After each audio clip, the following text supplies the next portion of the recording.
Welcome to Unapologetically Anxious Me, Confessions of a Haitian Girl, the podcast where I blend life, love, sex, and relationships with mental health, social issues, and history, all from my very unabashed perspective. Join me, Joe Ciceron, as we unravel the power of vulnerability, celebrate storytelling, our history, and connect with incredible individuals who have tales to share. Let's dive deep into our essence and the narratives that mold us, because in this space, we believe in the magic of authenticity and the beauty of being unapologetically you. Losing my mother last year, a wound that still feels raw. Our relationship was tough, but when she got sick, we found a new draw. We put aside our differences and cherished the time we had. Through her battle with cancer, she fought hard, never giving in to feeling sad. Her strength inspired me. Her love carried me through. Now that she's gone, the struggle to move forward seems like an endless, daunting view. Memories of her courage linger in my heart and mind. I'm learning to navigate a world without her, a journey of healing I must find. The pain of losing a mother cuts deep and leaves a scar, but I hold on to the moments we shared, knowing she will always be my guiding star. I carry her legacy with me, her spirit forever alive. Though the road ahead may be tough, her love helps me survive. Hi everyone, welcome back to another episode of Unapologetically Anxious Me, Confessions of a Haitian Girl. I'm your host Joe, and I have recorded this episode probably 3 or 4 times. I've been very nervous about how to present it, what to say, simply because it's a very vulnerable topic for me. It's a very personal topic for me. I have gone through such a traumatizing year this past year. It has been a year of losses for me on so many levels. I've lost my mother. I've lost so many very significant relationships in my life, and it's been a lot. Since I started this platform 5 years ago, it has been very important to me to be vulnerable. I have really been relentless about truly believing in the power of transformative vulnerability and truly leaning into that. And I have realized just how powerful that has been in my life, and really embracing that and realizing what a gift that has been. I think that one of the things that I want to just share with you guys is that even though I am going through so many changes, I want to see this as a positive thing. I want to see this as me coming into my own and really realizing my strengths and where they lie, and just a new chapter for me to begin again and to take from this really heartbreaking time in my life and the lessons that I've learned. And I want to share some of that wisdom with you. I've gone through so much heartbreak, and through that I have found so much enlightenment and power. And I think that if you're not growing from the hurt and the pain, what are you doing?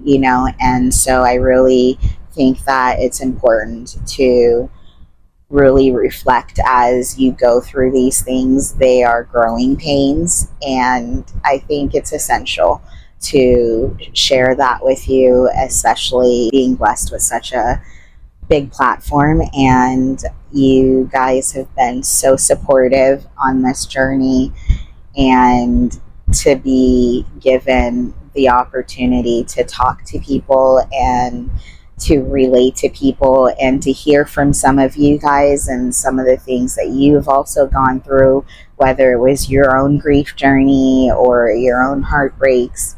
And I think that that has been really empowering for me. It's been really transformative for me as well. And I really appreciate those of you who have reached out and who have shared your own hearts with me, and I want to continue doing that. One of the reasons why I'm on the floor is that I have always found it very comforting to be grounded, literally, on the ground when I am being vulnerable, when I am sharing space with friends, and you all are all my friends, and you have shared this space with me for the last 5 years, and I don't take that for granted at all. All of you who are new to my space and new to being here, I just want to welcome you and thank you for being here. If you are not subscribed, definitely go ahead and subscribe to my show, as well as leave a review. That it makes such a difference in the algorithm. It definitely, for some reason in the podcast world, listening through Apple Podcasts also makes a huge difference. I do have a YouTube channel, so look up Unapologetically Anxious Me, and you can also watch full videos of the podcast on YouTube. Spotify also allows you to watch full videos, and you can listen to us wherever you find your podcast. Follow your girl on Instagram and Facebook, and those are where you can definitely contact me and stay in touch. One of the things that I want to implement and do this upcoming season is I want to really dive deeper into just conversations with everyday people, not just celebrities and notable people that I have been doing, which I will continue doing that. So don't fear. I will continue to bring in notable guests and celebrities because your girl loves connecting with just about everyone. But I want to just get into the community and talk to everyday people. And I think I'm going to just really be bringing more people on the set where I will probably be getting on the ground like this and talking to them, because I think this sitting on the ground thing started when I was a little girl, and I had a main group of friends, and it was us 4 girls. And one of the things we always ended up doing, and this was when we were really little, probably around 7 or 8, and we would go to each other's houses and we would just sit on the floor in each other's rooms. And whether we were snacking on something or trying on each other's clothes, but we would always end up at some point on the floor just talking. And we could do this for hours. And I just remember it just being so comforting to me. And this is when we would share our deepest, darkest thoughts and secrets and just shooting the breeze. And it was familiar, it was family, it was comfortable, and it just made me feel so at peace. And I always enjoyed that parallel play, that just sitting amongst a group of friends and feeling just grounded. And as I got older, that was just something that I always reflected. Even in my time alone, I loved just being on the ground or being secluded in a corner. As a child, I often enjoyed being by myself and hidden. And I used to hide in a closet often, and I'd hide in my own closet in my room, and I'd go all the way in the back of the closet and cover up with a blanket. And when I got even older than that, into my teens, I would bring a candle in there and I would read, and I was a strange kid. So that just became a very comforting thing that I would do. And even now as an adult, when I find myself very anxious, I find it easier to sit on the floor. When I'm talking to friends or family, I prefer to be on the floor, especially if I'm at their house. And I never really thought too much about it, but I realized recently that this is something that is just a very comforting thing for me, and I'm really realizing it's a way that I soothe myself. So this is where we're going to be, and I guess this will be more my formal sitting chair when I'm doing formal conversations, and I will probably be hitting the floor quite a bit in the future. But as I said, this has been definitely one of those tough years for me, and I've I've always struggled with loneliness. I've always struggled with opening up and making new friends and connecting with people. And I think that's just simply because I've gone through so much over my life. I've been hurt a lot. And so I think naturally trust is very difficult for me to develop. And when you've gone through so much, it makes you a little jaded. It makes you a little hesitant to give your heart to people. I don't think I ever realized that my time here in Minnesota had affected me mentally and personally quite as much as it has, but it did. And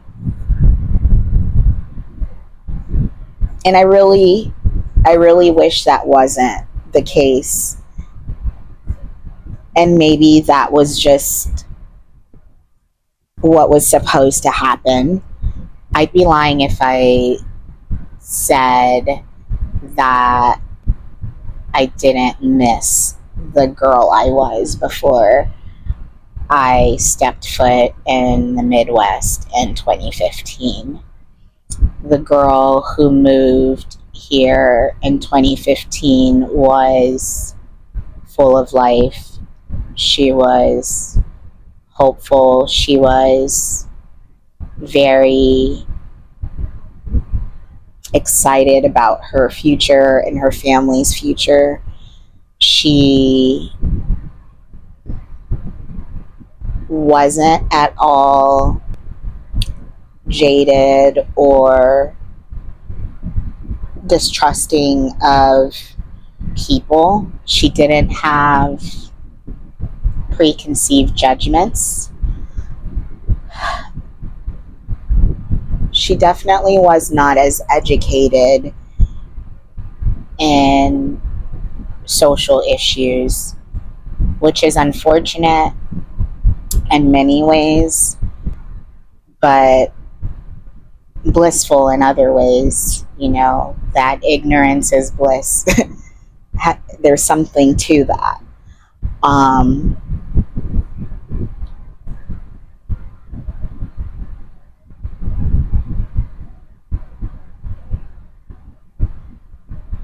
that I could have done with a lot less trauma. We could have done with a lot less trauma. Um,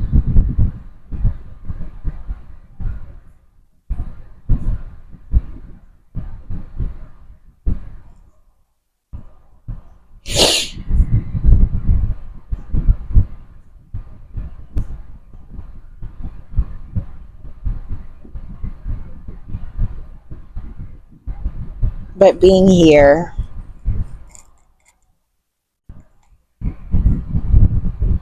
I gained so much wisdom,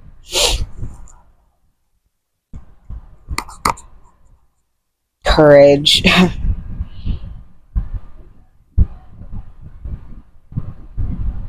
intelligence, I did things that I never thought I could do or would do. Um, my family is thriving. My kids are amazing. But it hasn't been easy by any means. And I often feel, especially now, I often feel a lot of guilt for that and wonder, should I have raised them closer to family?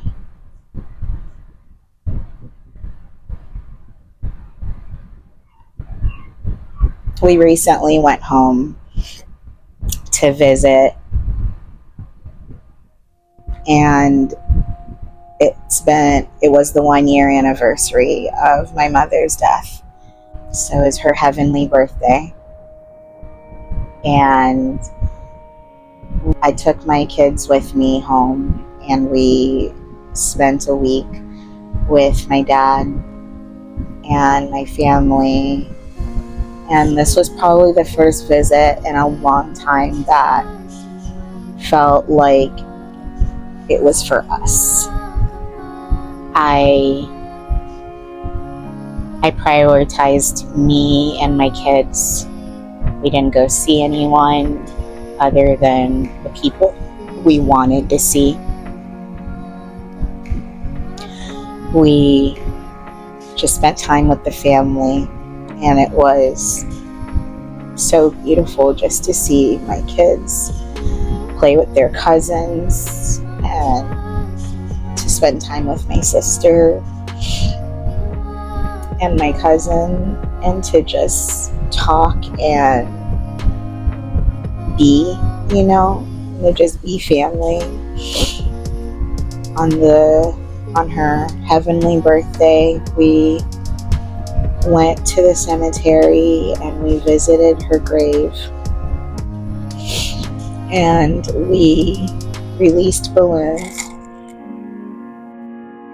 It was so beautiful, because as the balloons went up and as they got further and further and disappeared into the sky, they began to shape a heart. And it was as if she was acknowledging us. But to have all of us there with our kids and the family, it was so touching.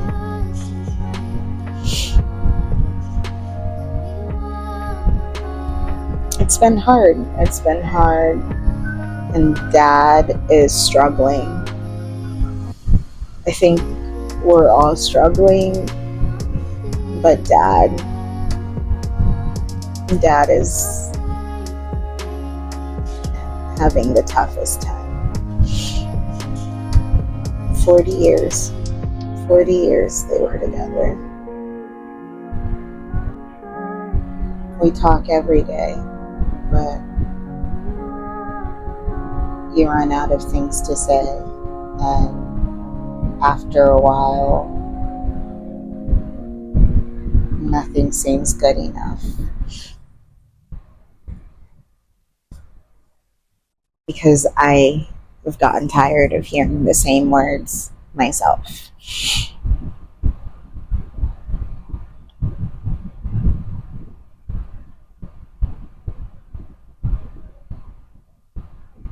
But this past year was a lot. And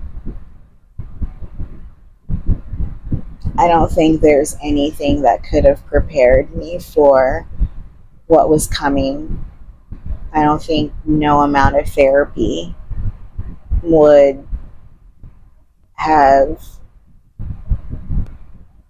prepared me for what I went through and what I'm still going through. I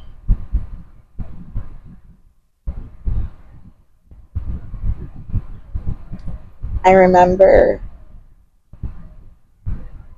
the year leading up to her passing away. My therapist and I talked a lot about anticipatory grief. And I don't know why I thought in the back of my mind that somehow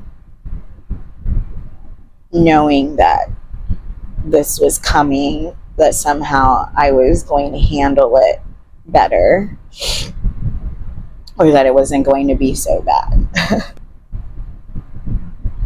Naive, I know. And something that like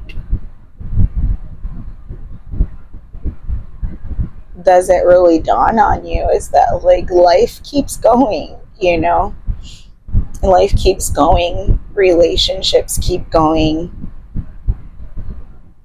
Nothing stops in its tracks. You know, people don't treat you differently or give you grace because this horrible thing has happened to you. And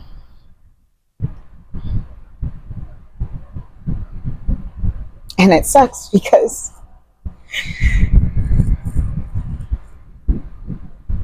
you just lost one of the most important figures in anyone's life, a parent, you know. That's a whole chunk of you. But life keeps happening.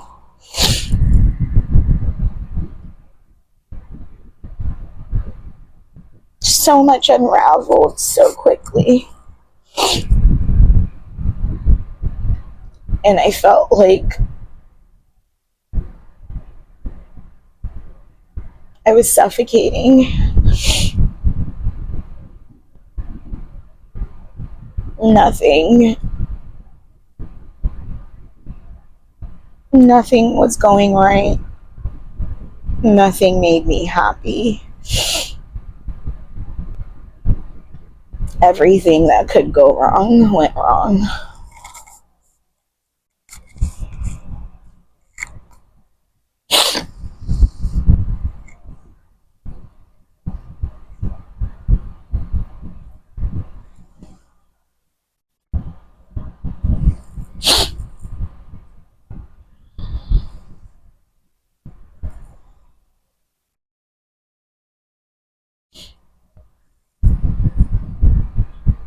And I experienced more than grief. I experienced heartbreak on so many levels and loss on so many levels. And I know everybody's grief journey is different. But if you're going through grief, if you're going through heartbreak, if you're going through loss, please know that there is so much there's so much strength in you. There are so many others who are going through the same things that you are. And understand that other people's lives are compiling too. And it's all happening at the same time. I understand. I get it. So some things that I've learned in going through all this. Be okay with being the villain in other people's stories. I used to always feel the need to explain myself, to make sure that I am being understood.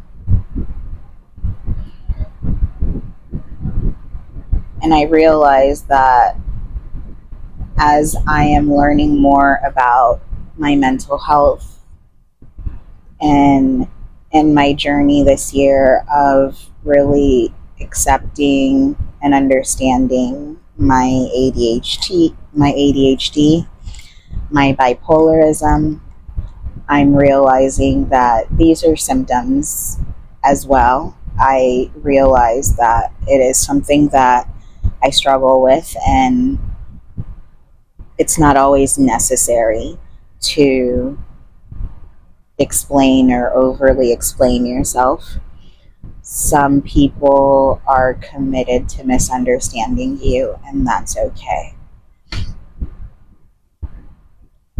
I know that I'm a good person. I know that I know my intentions. I know that I have never gone out of my way to hurt anybody, and it's important for you to stand on your word and know who you are. Love is a verb. I, at 36, it's crazy, but I realize that a lot of people don't know this.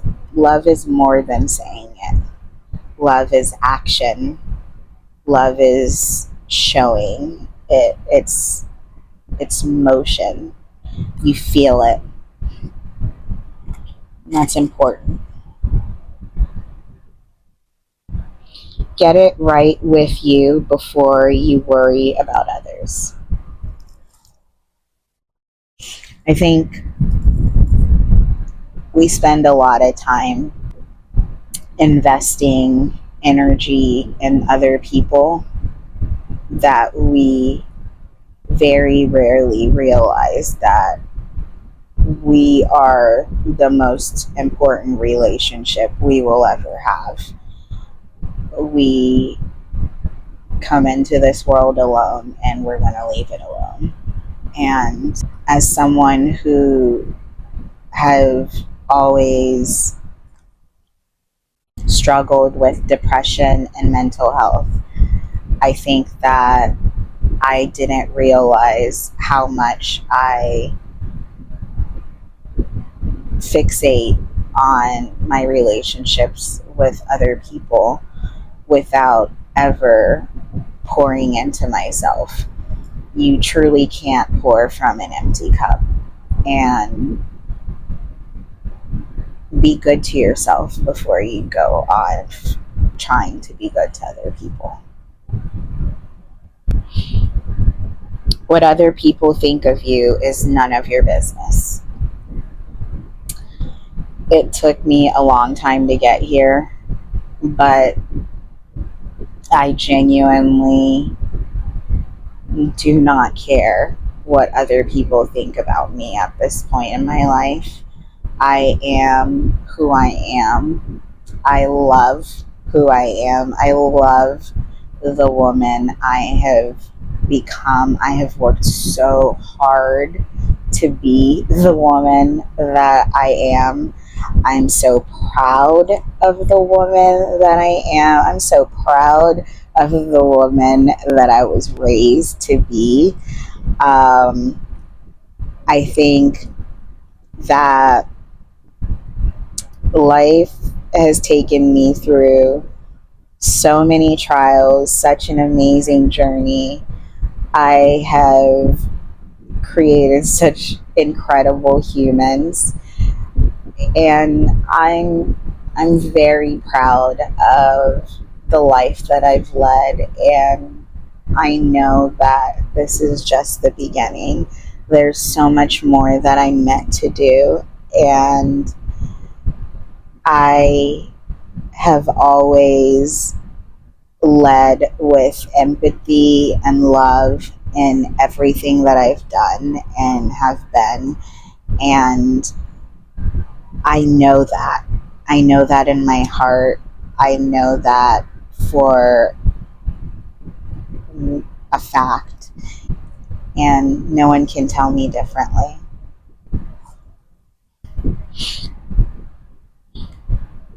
When someone shows you who they are, believe them the first time.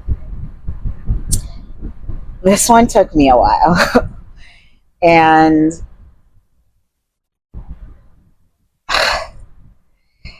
uh, it's it sucks. It really does. But I definitely learned this one the hard way too many times. And I think it's only because I seek I I seek love in others that I give. Um, I've always been that way since I was a child. I love very, very hard, very intensely, and I seek that love back because that's all I crave in my life is genuine love and care. I want connection in the most genuine, loving way because it's so, so rare. It's so rare to find somebody who is like minded, who just gets you, who understands you and sees you truly. And when you find that, you grip on so tight. And so I think that's really what makes it difficult to see people at face value because I like to give people the benefit of the doubt and I like to believe that people are giving back to me what I am giving them. And so it took me a while to learn that you have to believe them the first time when they show you who they are. Not the second, not the third, the first.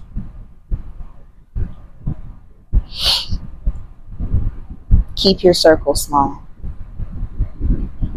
1000%. There's no sense in having a huge circle of people around you. It's not possible, I feel, to have a genuine connection with a million people and that be intentional and genuine and it not be selfish in any way. Not that there are a community of people and like-minded people or a club of some sort, but in that circle of people, there's probably a clique of really small, close friends, or some several cliques of really small, close friends. I don't, I don't think it's possible for one person to have a million plus people who are super close to them. Trust is gold. Don't give it freely. This goes along with the, being careful with who you give your love to freely. It's, and seeing people for who they are. I think, I'm so emotional. I think this just goes without saying, it's trust is big, it's huge, and make sure people have earned your trust before you give it to just anyone. The biggest function of racism is to distract, to question that it's even there. Yeah. I have found especially in my time living in the Midwest, you won't realize that you're even experiencing racism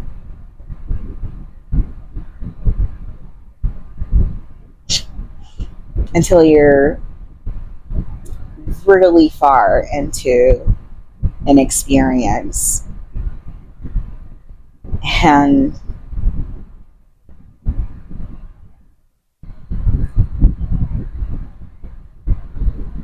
I think that's one of the things that's probably the most hurtful about those situations, because I think it would be so much easier if it happened like it does in the movies and they were just coming after you and calling you the N-word. And not that those situations don't happen too, but like if it was so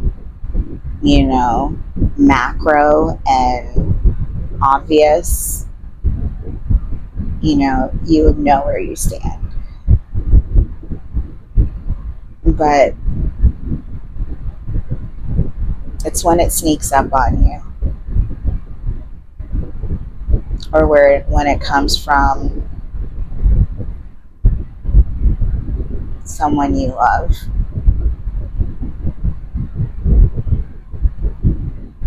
And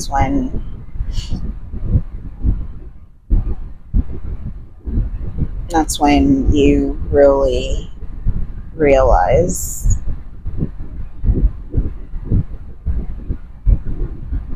just how harsh this world is. My mental health regime is a commitment I have to honor in order to stay alive.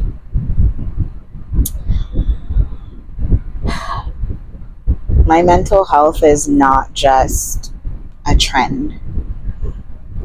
It's not just the latest buzzword or hashtag thing that everybody's talking about. It's literally the routine that I have to keep up to keep myself alive, to keep my family safe, to keep myself safe, to keep my life going. And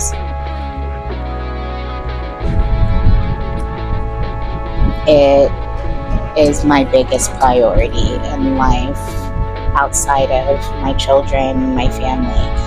I've dedicated so much of my time and energy into truly understanding it, because I've realized just how much it has dictated my well-being, my life.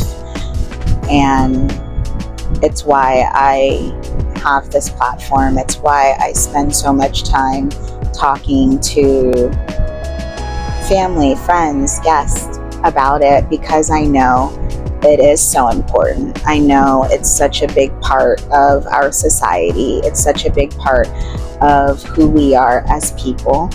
And I will always make room and space for those conversations, because I think it's important that we normalize it and continue to destigmatize the conversations around it, because we all have mental health. We all have mental wellness that we have to protect and lean into.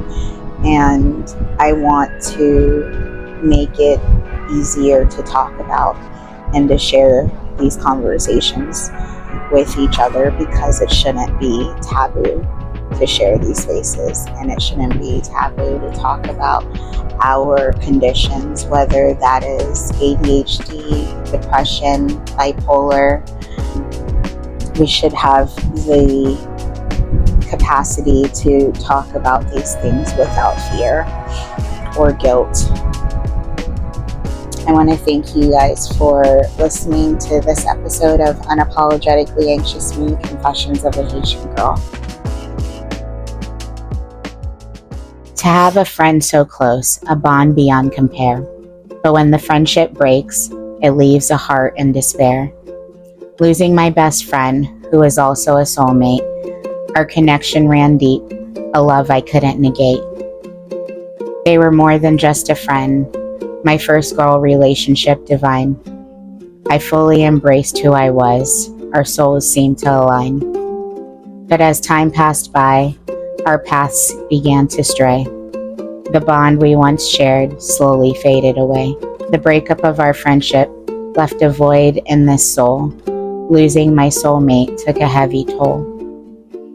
I cherish the memories we made, the love that once bloomed, but now I must move forward alone, yet not consumed.